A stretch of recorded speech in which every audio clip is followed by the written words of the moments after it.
कहानी की शुरुआत निक नाम के एक एक्स अमेरिकन सोल्जर से होती है जो जापान की एक जेल में अपनी 10 साल की सजा काट रहा था। अपनी जिंदगी को ऐसे बर्बाद होता देखकर निक अक्सर काफी शांत और उदास रहता और एक दिन जब उसकी ड्यूटी बाथरूम साफ करने के काम पर लगी थी तो उसकी नजर एक कमरे से निकल रहे 5 खूंखार आदमियों पर पड़ी जो दिखने में काफी खतरनाक और डरावने लग रहे थे। और उन आदमियों के वहां से जाने के बाद जब निक उस कमरे में गया तो उसने देखा कि कमरे में एक आदमी छत से लटका हुआ था। ये देखकर निक काफी ज्यादा घबरा गया और उसने उस आदमी की मदद करने के लिए तुरंत ही जेल गार्ड्स को आवाज मारी, पर गार्ड्स ने वहां पहुंचकर निक को शाबाशी देने की बजाय उसे ही पीटना शुरू कर दिया, जिसके बाद उसे जेल के कमरे में डाल दिया गया। वो कमरा बहुत ही छोटा और घुटन भरा था और जल्द ही निक को एहसास हुआ कि वो उसी आदमी के साथ कमरा शेयर कर रहा है जिसे उसने बचाया था।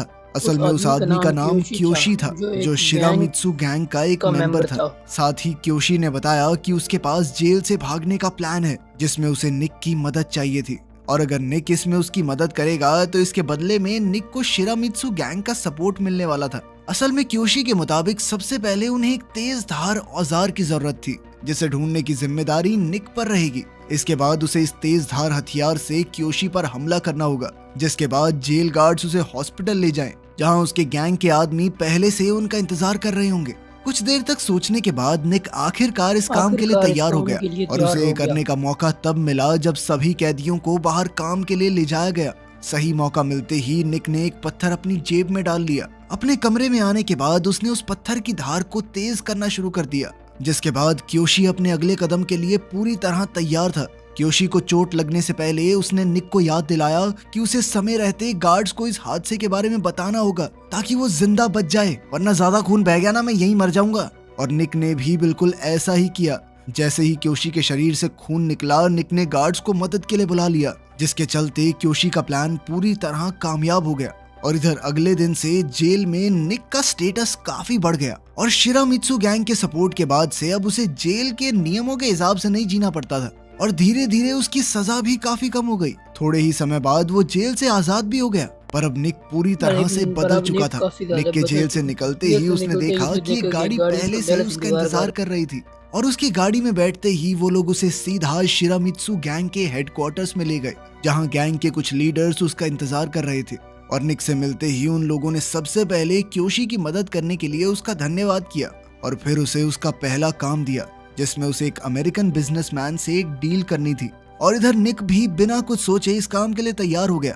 उसी शाम गैंग के मेंबर्स ने निक को खर्चे के लिए कुछ पैसे दिए, जिसके बाद निक आराम करने की बजाय शहर में घूमने चला गया। और कुछ देर तक घूमने के बाद वो एक बार में पहुंचा, जहां उसकी नजर एक जापानी औरत पर पड़ी। निक को उस औरत की पर्सनैलिटी काफी पसंद आई और वो उसे एक अच्छी टिप देकर सोने चला गया। अगली सुबह क्योशी निक को डील के लिए एक मेटल फैक्ट्री में लेकर गया, जहां उसकी मुलाकात एंथनी नाम के एक अमेरिकन बिजनेसमैन से हुई।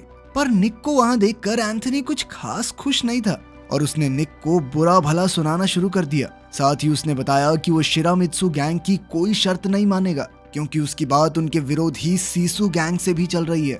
अगर तुम मुझे बढ़िया डील नहीं दोगे तो वो तो दे ही देंगे। एंथनी बहुत ज्यादा बदतमीजी से बात कर रहा था और निक अच्छे से जानता था कि बातचीत के कोई। उसने एक टाइपराइटर उठाकर एंथनी को पीटना शुरू कर दिया और अपने इस बर्ताव से निक ने अपने इरादे साफ कर दिए थे, जिसके बाद एंथनी शिरामित्सु की शर्तें मानने को भी तैयार हो गया। काम खत्म करने के बाद क्योशी और उसके साथ ही निक की पहली जीत का जश्न मनाने के लिए उसे एक बार में ले गए, जहां सभी लोग मजे कर ही रहे थे कि तभी अचानक सीसु गैंग के कुछ लोग वहां आ गए, जिसके बाद उस कमरे का माहौल काफी गंभीर हो गया। अचानक सीसु गैंग के हेड ने निक को ताने मारना शुरू कर दिया, पर निक सुनकर चुप बैठने वालों में से नहीं था और उसने तुरंत एक बोतल उठाकर सीसु गैंग के लीडर के सर पर फोड़ दी, जिसके तुरंत बाद दोनों तरफ से एक दूसरे पर बंदूकें तान दी गई।